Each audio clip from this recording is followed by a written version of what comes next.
Here's the point. You don't come to a meeting to get ideas at work. You come to a meeting to be with other people who realize that people are your life, and you be with people that dream and hope, who are not filled with all the nonsense you hear with most of the people, 99% of all the ones you run around at home.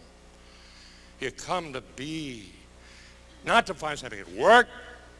People come in my house and say, Mr. Jones, I don't believe it's going to work. I say, I know it doesn't work. That's why we hired you. If it worked, I would give it to my brother-in-law who's on welfare, not you.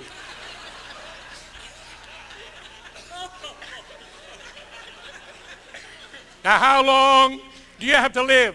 How many earned doctors does it take for someone to finally realize God never made nothing to work for us? He made us to prepare our life to do a job and discipline ourselves every day to fight to do the job. And in the process of us making things work, that's how we get made. You know, all I hear is, you think this is going to work? No, and you better shut your mouth.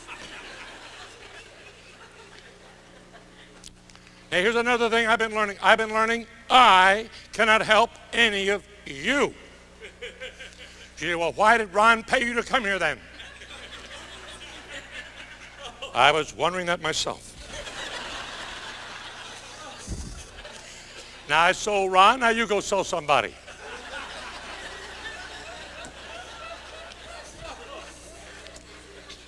You say, what do you mean you can't help me? All right, this is what I mean. After more than 45 years of developing people, I can tell you we had a lot of people. We gave a lot of help, had the wrong attitude shrink. I can show you a lot of people who gave little to no help, had the right attitude grow. Whether you like it or not, I know, you know, real help is not pumped into you by a motivational guru or a bribing superior. Real help is drawn out of anyone who commits your life to do something, and somehow, some way, by God's grace, I'll do it if it kills me. Now, you know how I know I can't help you? I'll tell you how I know I can't help you. If I could help anybody, I'd go home right now and help my 6 kids, not you.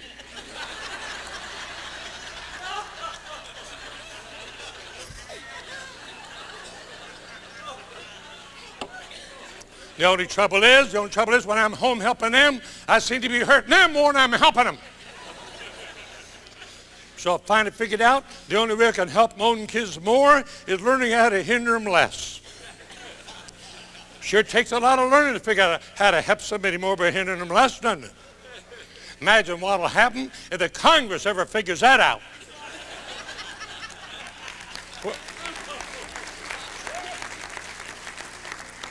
Which brings me to another subject. Do you know how I can tell when a politician is lying? When their lips are moving. Now, wait a minute. Now, I'm not down on politicians, but you know what makes me different than most Americans? And I am different. I'm one of the few Americans that knows conservatives lie just like liberals lie. But I usually vote for conservatives because I love conservative lies more than liberal lies. But I want to tell you something, my dear friend. Thank God for Newt Gingrich. He said yesterday in USA Today, 34% of the people, more people in America say they would rather him. Well, I don't care what you think, and it doesn't matter to me. Thank God I'm old enough. I think Newt Gingrich is one of the finest things. I've heard him 4 or 5 times at the Word College. I do not know of anybody in my lifetime that's made more sense and has been misread and misaccused. And so, but I tell you, even when I say that to say this, I wouldn't care if they were all Newt Gingrich down in Washington. It wouldn't mean a thing to you, because it doesn't matter who's in Washington. It matters what you're doing in your life. It matters what you're doing with your life, not who's telling you what the rhetoric is, what have you. And another thing, do you know why politicians sleep so good at night? They lie on both sides.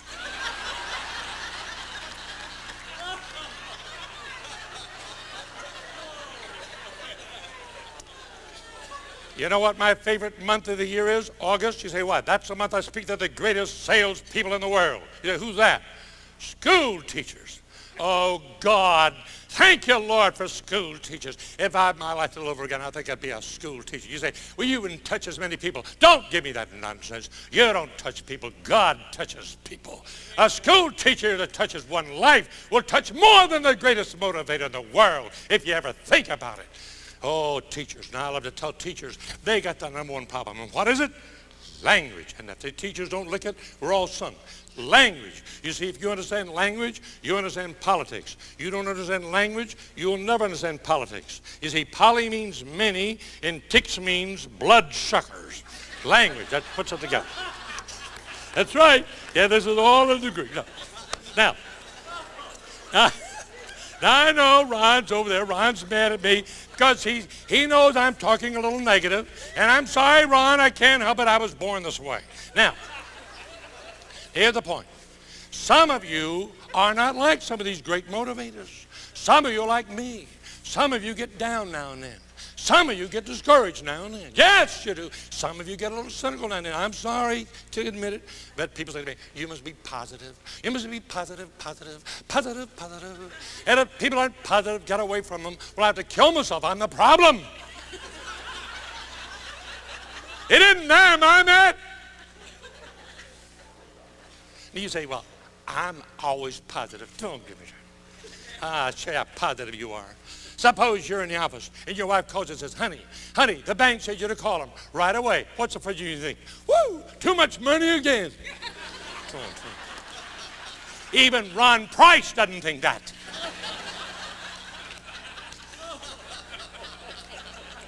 Now, friend, here's the point. Don't let these people get you down and make you think you're second class. It's normal to get a little down. When you're out there taking rejection, it's normal to get a little negative. You show me somebody who can work with people all day and keep smiling, and I'll show you an idiot. But, now see, you got to level with people. Let them know there's not something wrong with you. Now, but you do it. Now, did you notice when I start talking about politics, how negative I get? But did you notice how I did it? With fun and laughter. Don't you shade the truth. You go and level, do you level just like it is as you see it, but make sure you do it with fun and laughter. Why? Because your job is building on it like it is, not wishing it like it's never going to be. And it's what you do with it, not what it is. Oh my, oh my. We busing little children to my farm. Last Saturday we had 29 brought in and busted little children, no families. And my heart aches when we bring them each year. We have a little golf course for them, and we have a park and a pool, and we have a Christmas room, and we give them candy and Bibles and presents and teddy bears. This is the 5th year for some of these kids. And you know what I think? And I look at the dear little angels. About a month ago I was in England, and I look at them. You know what? Those dear little angels have more hope than Princess Diana and Prince Charles. They got everything and got nothing. These little inner city angels don't have nothing. But I remember the day when my life was exactly like theirs. And thank God I didn't have anyone to pity me. Thank God somehow His grace taught me it isn't who does something to you. It's what you let God do something with your life to give it away, to live it out. The greatest training program in all the world is not in one cassette, and thank God for His cassettes. Everything Bob said is true. Everything, thank God for the books. The greatest training program in the world is watching a mother raise a child. Where would you be had your mother had to hear a motivational cassette to get you off to bed? You'd have died in bed.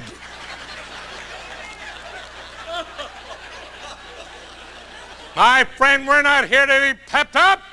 We're here to learn to laugh and pep them up. Because it's only as you pep them up can you grow up. If you're looking for somebody to pep you up, you're signing your own death warrant now. All right, there's one more thing I've been learning. I've got my doubts about a man who says he puts his family ahead of his work. And I got my doubts about a man who says he puts his work ahead of his family. And I got my doubts about a man who says he puts his God ahead of his worker family. You know why? Over the years, I watch people talk about what they put first. They usually don't put anything first but themselves, and use what they say they put first as an excuse to get out doing what they should have done. I've been learning you cannot be better with your work the right way without being better with your family. You can't be better with the family the right way without being better with the work. You can't be better with God without being better with every area of your life. You don't put anything first, my dear friend. You say, I put God first. Who are you to put God anywhere? He is first, you lunkhead. What's wrong with you? Don't talk so stupid. And you say, well, I give my all to God. Well, he didn't get much then either. Now, don't talk so stupid. Then you hear somebody, I give him my life. You don't give God your life. He gave your life before you were born. They talk about abortion. You're not aborted after you're born. You know, when you were born in the mind of God before the foundation of the world was laid. And it doesn't matter when you go out of here. It only matters you have a life that can't ever be snapped. Brother.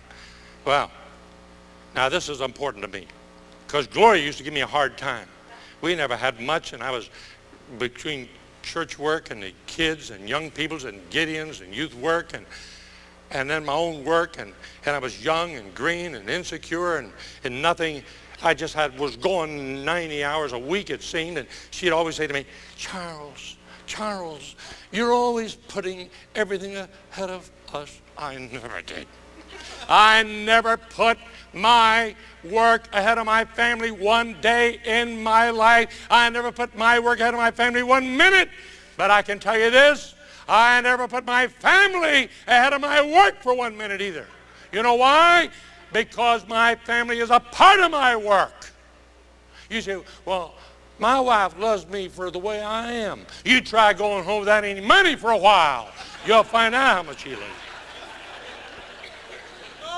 Now, I know you can't buy love, but I'm telling you, after all these years of raising a family, some of our worst heartaches was over money. Now, I know it shouldn't have been, but it is. So don't give me no cliches. We're here talking about life. That's the way you build an organization. Life, real life. And you women, you're all alone. I got to speak for the men. They won't speak up. You've beat them down. My wife beat me down too, but I'm not home now. I can talk the way I want to talk. Now, here's the point. Now, do you have children? Do you have children? Remember how it was? Remember how it was before there were any children? Remember how it was? She couldn't wait for you to get home at night. What happened? The children came. What happened? She forgot you lived there. Did you suck your thumb? Did you suck your thumb and say, oh, my wife loves the children more than she loves me? No, you're a real man. You knew she didn't love the children more than you. You knew those children needed her time, and you had to keep your mouth shut for 18 years till she discovered you lived there again. Yes, this is all true. Yes, it's all true. My friend, you don't put God first. You don't put your family first. You don't put your work first. There'll come a time in your life you'll go through some struggles in your work that you'll need your family more than anything in the world. There'll come times in your life you'll go through some heartaches with your grandchildren or your children. You'll need your work more than anything in the world. There'll come times in your life when you have troubles in the marriage or your work. You'll need God more than anything in the world. Now somebody says to me, well, I don't believe in God. Well, why not? Well, too many hypocrites down there at the church. Come on down. One more won't hurt. Now listen. Hey. I joined the church before I became a Christian. Why? Because I know they might be right, and I wanted my children to have a choice to know what they believe, because I know they know what I believe, and I may be wrong. Thank God I got enough sense in my ignorance to know I might be wrong. When I hear of a man says you won't take his children to church because he's not a believer, oh, you ought to love your children enough to give them a chance. Now you say, well, where do you go to church? I'll never tell you. You say, why not? Because you might join it and make it worse. We're trying to get rid of some of you now. Join Ron Price's church. Give us a break. You see, friend, you say, hey, Charlie, you're violating all the rules. You say, don't you know you can't talk about politics or religion? My dear friend, what else is there to talk about? But when I talk about God, when I talk about my church, I don't talk about where I'm a member. That isn't the real church. The real church is not the church where I'm a member. The real church is the church within the church you can't join. The real church you got to be born into. And you say, well, I was raised in the church. You can be raised in a garage, but you're not going to be in an automobile. Now, see. Now, you don't need to go to seminary to know what Nicodemus said. That which is born of the flesh is flesh, and that which is born of the spirit is spirit. You don't need anything at all to figure that out. Now, well, you see, now we're identifying already, see. Now, what have we done? Well, we've laughed, we've thought, and I've given you some glimpses at my heartaches, and I haven't done a lot right. And all of a sudden, you're seeing we have a lot in common. Oh, my friend, I guess I'm one of the richest, blessed guys that ever lived, because I have 1,000 of my heroes in books, and every one of them, when I read, I see me. Oh, I know I'm not going to be like my heroes, but I can see me. They're so different, and yet we're so much alike. I've been selling now for over 60 years. You know, well, you don't look that old. Well, I am. I started selling Liberty magazines in 1933 to work my way through kindergarten.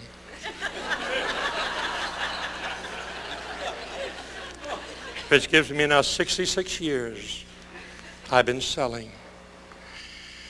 And the greatest thing I've been learning in 66 years is young people hurt like old people, rich people hurt like poor people, and well people hurt like sick people. Oh, friends. You know, when my success came, I think I was wiped out totally twice. I never let anybody know. For years, I slept on the floors of airports and shaved in Caesar's Palace men's room when I went on stage. Nobody ever knew. It didn't matter. And so when things came back, it didn't matter to me. Oh, I wish I'd have had more to give and more for my family, and the kids wouldn't have had to struggle so much to earn their way and work part-time in school, in college. But it doesn't matter. You see, the things you're learning is all that matters, and things around you in your hand don't have much to do with that. And you'll never figure it out. You'll always get to see that that gracious uncertainty, and even now I can't explain it the way I want to, but yet I'm grateful that I somehow know, and you know in your heart what I'm trying to say that no words can say. And my being able to say that says it even better than had I been able to explain it the way I wish I could. Isn't that amazing? And see, I'm saying that for you too, because see, you're exactly like me. But it'll take a lot of broken hearts. It'll take a lot of breaking away that out facade that we all have for you to be what you were meant to be. See, we have so much individuality, all elbows, me, my, and I. But as you keep on, don't keep on keeping on. Don't let it make you give up. You'll hear somebody say, you'll never do that to me again. They'll never that happen to me again. You're done. Oh, I say that all the time, but I know the minute I say it, I laugh. All right, God, do whatever you want to do. It's being open, because only as you get that broken shell is that real person got to come out. It relates and identify and feels, and things happen you can't explain. Now, what does it take to be successful? Only two things. Number one, here it comes. Ready? Commitment. Commitment. That word is so sacred we shouldn't even say it.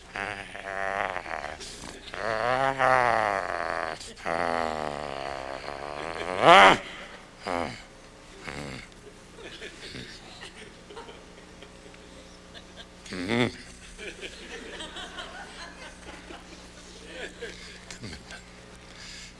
1950, Mutual of New York, the oldest insurance company in America, Mutual of New York. I was one of their agents. I was the most valuable associate my first year. You were pretty good, huh? Very bad. Well, how did they make you the man of the year? Everybody else had quit. You think I'm proud of that? No, I'm not proud of it. But I didn't quit.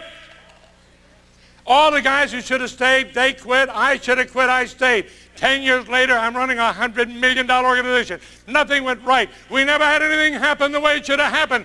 But I had one thing going for me that can make anybody's life wonderful, whether it's marriage or work or God or church.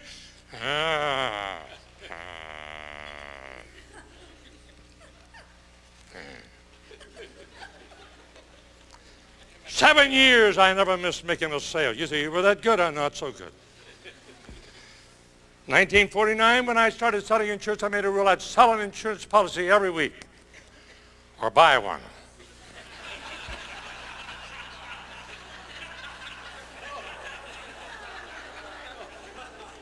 You're looking at the first salesman who ever succeeded and haven't bought more than he sold.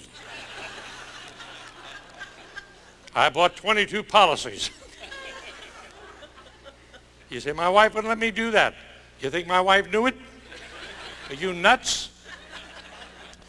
Every time I turn around, some man comes up to me. Mr. Jones, Mr. Jones. Yes, sir. You know why I'm not a success? Why? I got a miserable wife.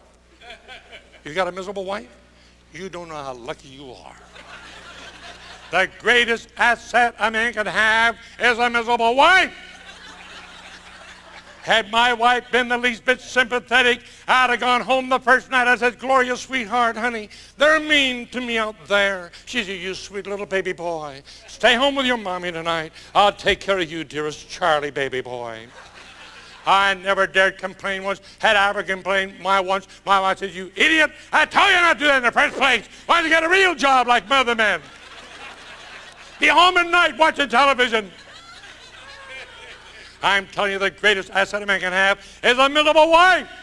You say, what if I've got a good one? Don't worry, you can make it in spite of her. Now what's the point? You got a good wife, good. You got a bad wife, good. You got a good husband, good. You got a bad husband, good. Whatever you got, good. You better thank God you didn't get what you deserved. Well, don't that make sense? That makes sense to me. You young women not married, I'll tell you how to find the right man. This will make you some money. Yeah, here's the way you find the right man, young lady. Quit looking. Find it. Get some with pants on and pray. All the bums are alike. Imagine that. Looking for the right man. I tell young men, you ask God not to give you what you deserve, because if a man gets what he deserves, it'd be better he stays single. Now,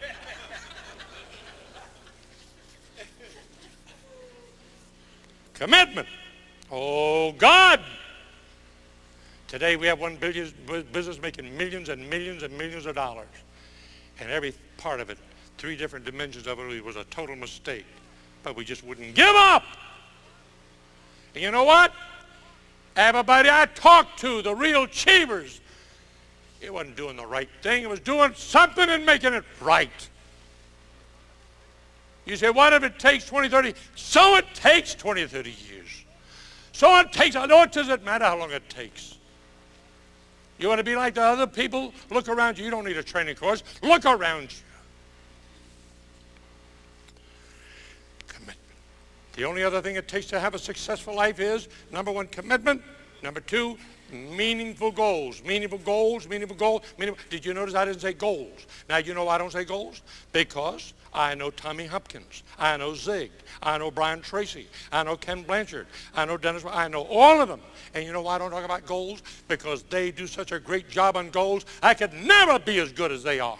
So, you do like me. Find a little niche. There's so many things nobody does any of. You find a little, you do it. So I talk about meaningful goals. You say, what's the difference between meaningful goals? Oh, big difference. Now, goals you got to set. You want to set it. You need them. Goals are what we set to get all those things there that God put for somebody to get. You ought to get your share. Now, meaningful goals are all the things you decide to do that you don't get nothing. It gets a lot out of you. There's a big difference between you getting a lot out of the world or the world getting a lot out of you. See, that's why meaningful, all the people you deal with, whether you bring them into business or not, whether they're